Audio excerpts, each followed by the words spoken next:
Hey, what's up? This is Brandon Simmons for BrandonSimmons.biz. This is my weekly video blog called Bullheaded, a review of the Houston Texans news as well as a preview of the upcoming game matchups. So this week the Texans are on a bye week for week 8. So things should be pretty quiet, but as as it appears to be, week 8 falls right before a trade deadline time. In the way this season is gone, it's not surprising to see a couple of the names from the Texans in a few of these trade rumors. So I want to touch on that in just a little bit, and also since it's the bye week, usually I don't do a video for these particular for bye weeks. I just kind of write something up and just let it be. But I had to let y'all enjoy my beautiful face one more time. So a couple of things I'll probably talk about as well is the season review, just how things have gone so far, and we've seen how things are going so far, obviously. But also doing a season preview of kind of what to expect or what not to expect going ahead in the season. So first thing I want to do is just go ahead and get on top of the trade rumors that's been going around. So pretty much the three names that I've only really seen have been Will Fuller, Randall Cobb, and J.J. Watt. Now, before y'all jump off your coffee tables right now, in regards to J.J. Watt, I'll speak on that in a few minutes, but haven't seen nothing like strong surrounding him. But let's just start from the top with Will Fuller. So coming in, Will, after DeAndre Hopkins left, Will Fuller was expected to be presumably to take over as that number one position, that number one wide receiver spot. But that really hasn't been the case. In fact, none of these wide receivers have really just taken over as the presumptive number one.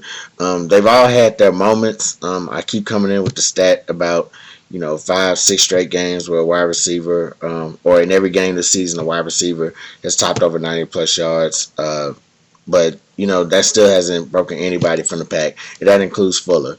Fuller, he's been so far in his career, in his time with the Texans, he's been considered a deep threat. I'm trying to use the word good, but it's hard for me to say good because he hasn't been consistent. He's had his flashes, of course, over the years, but the main thing is he's just been hurt a lot. So he's made some big plays during the regular season, but he hasn't been. I don't think he's been healthy enough, or as much as the fan base would like him to be healthy, in order to make just a huge impact or to carry this team to the next level. So yeah, I can definitely see him. I can see why he's being put on the trading block, and considering how this season has gone, considering how this offense has gone so far, why not see what you can get for him? There was one article I saw off of SB Nation, and I think I saw something on Bleacher Report, just trying to say why the Packers should go after Will Fuller. And they were saying Aaron Rodgers never had a first round receiver, stuff like that. It would probably definitely help them reload, help the Packers reload on their offense. Aaron Rodgers, of course, he has Devontae Adams, but he also has a litany of other receivers. But they're probably thinking they could bring in a Will Fuller to kind of help push things down the field a little bit. Then of course, why not bring him in? Especially when Tampa Bay just reloaded with AB with Antonio Brown. So that's definitely going to be Will Fuller could definitely, if healthy, he could provide some sort of deep field threat, some sort of downfield threat for the Packers to help them out. So I wouldn't be surprised, if he, popped up with the Packers or anywhere else. But yeah, not surprising that he showed up on these trade rumors. Speaking of Packers, Randall Cobb was one that I also saw just kind of pop around for a little bit as far as the trades go. And I don't know, man. I haven't really broken down like where these guys should go, but I think the same thing with him. He can provide like maybe some slot help to somebody or something like that. Um, and with these two receivers, it's just I think these guys are good, but also I just kind of think that with everything that's going on, with the expectations that have not been met with this offense, the Texans are probably just looking to rebuild this offense a little bit, and just kind of restructure it to fit either Watkins style or just fit a more or just try to get something where they can go after a more solidified number one receiver. Because that's what this offense is missing, pretty much. Like, yeah, we got a lot of guys that's like stacking up yards here and there, but if we can, maybe we do need like that number one receiver that can, maybe draw a double team or two, and just kind of take the pressure off other receivers, and have them and work them in to get catches. So I think trading Fuller and Cobb can probably.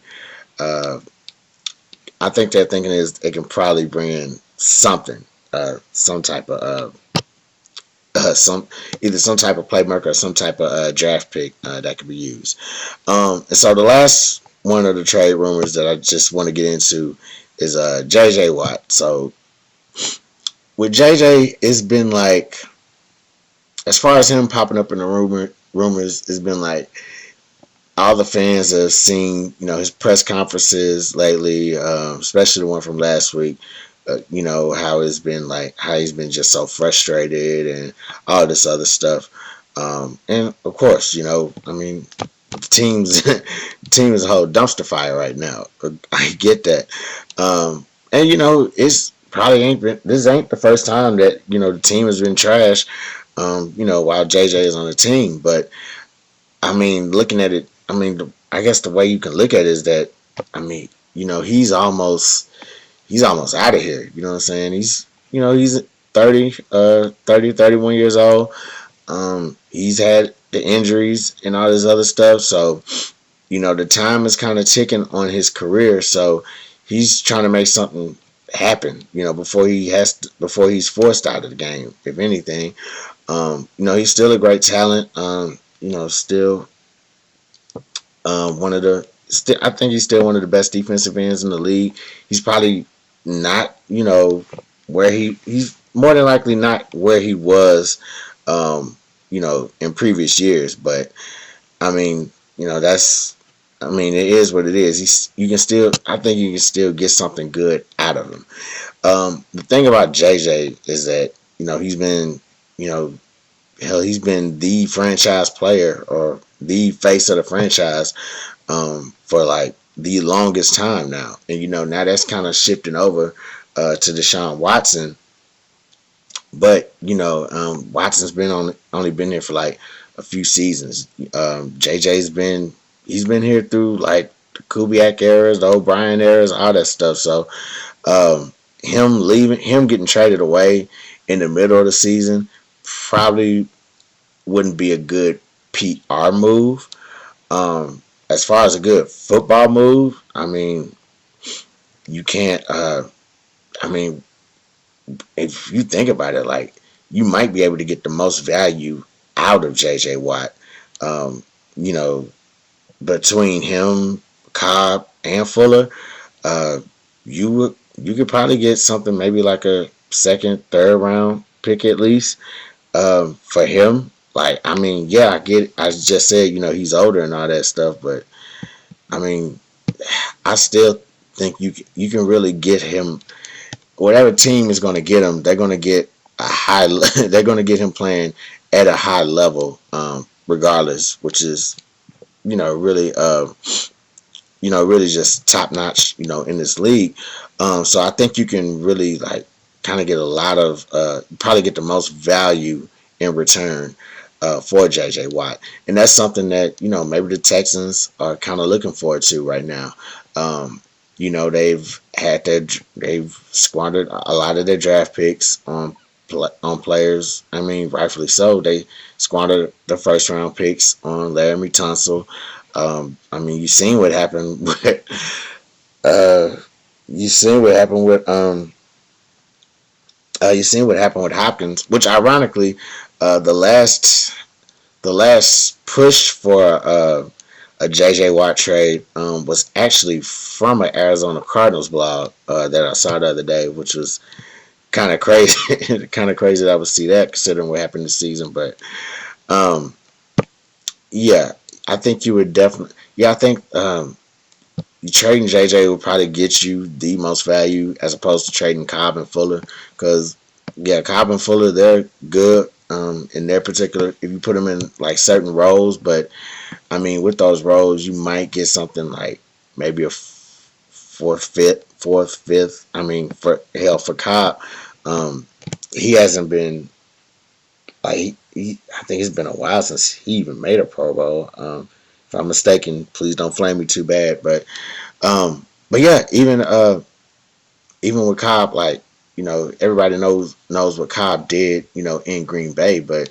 the seasons, you know, leading up to his departure from there, they were just kind of subpar and everything, and so his value might just be kind of waning on his own. So yeah, definitely the Texans. If the Texans are amongst these trade rumors, if all these publications keep saying, that, so and so might be on the trading block, then I mean, more than likely, it's Houston's just trying to get their, just trying to build a little bit of their draft capital up. And even so, if they build some of it up, who's to say that they won't take some of those picks and trade them for other players or trading for other picks, everything. So right now they're just trying to find some way. Maybe they're just trying to find a way to kind of get started in that game, as far as like getting players up and as far as like getting players and just kind of building their assets. Oh, excuse me, charger dropped. Charger dropped again. Oh wow.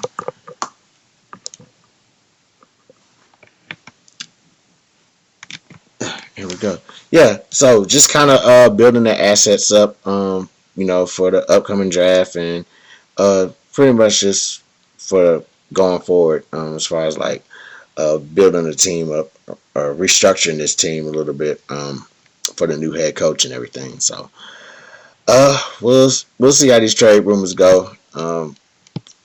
We'll see. All right, so season review. Man, oh my God! So, uh, for this season, my review of the season is it's a season that's been caught off guard, pretty much. Um, I would say a lot of people like to use the whole phrase, if 2020 was a such and such and all this. Man, listen, if a Texan season, listen, this whole Texan season has been all types of 2020. Like, everything has just gone wrong, like, just completely horribly wrong. Now, I know a lot of people are like, oh, the offense ain't gonna be this. We don't have Hopkins, and we got David Johnson in here, and that was a big, point to harp on, and that's a big point that they're still harping on to this day, and I mean rightfully so. This offense started off bad. They looked like they were going uphill, as far as like they looked like they were improving in in the right direction, and they were moving in an upward trajectory or whatever you call it. They looked like they was, about to really kind of, everything was about to click, about to do their thing. Next thing you know, they got their first win against Jacksonville. After that, bam, Tennessee game came. Back to reality for that one. Green Bay game came. back to reality for that one. Just smack flat face down in both of those games. So what I will say is this, man. I think I knew it would kind of be like some sort of a struggle for this offense to get things going, just to like get the whole get the whole system under play, and just try to get the whole system implemented with all these new pieces and all this other stuff. But I did not expect, I didn't expect for it to be like this. So, uh, oh my god! And then O'Brien just like they just fired Bill O'Brien, and it was still shocking that they fired him, only because it's been something that the fans have been talking about for at least a couple years now. I said my piece on it, and that's what it was. Like every week, it's like O'Brien got to be fired. O'Brien got to be fired. O'Brien got to be fired. And it's like they just wasn't doing nothing. Then in January, they gave him the general manager job, and it's like, well, they never gonna fire him now. Then it's like 4 games into the season, and he's gone like that. So that was pretty wild to me. At least wait till the end of the season, I can see that. But man, 4 games into the season, and we have no general manager, no head coach right now. So yeah, it's pretty bad. It's not pretty bad. It's pretty horrible, trash, all that good stuff. But I will definitely, yeah. But that's just pretty much the review of the season. Like it's just been a 2020 version of the Houston Texans. Everything is just gone bad. Defense, I won't even get into the defense, and I probably can't with the defense. I can't harp too much on them because I mean they got a new coordinator, so they got a new system put in. They got stuff they got to learn, and hell, nobody had any training camp. I mean nobody had any preseason, so this whole like live game situations or whatever, they really wasn't able to like implement the system into something like that. They had to wait until like the actual seasons come along. So I don't think the defense got off on a good footing at all. So with that being said, the bye week is here. It'll be gone, and really it's time to look ahead to what this team got going on for them into the rest of the season. So yeah, when they come back, the ironic part is they're going to be on the road against the Jacksonville Jaguars, who they got their first win against. So if they can get another win over Jacksonville to start off the second half of the season, that'll be something extremely excellent. The next part of this schedule, just overall, it doesn't look that bad for us, and I'll say like right now we're 1-6. Some of the teams we got coming up we got Jacksonville the first game out.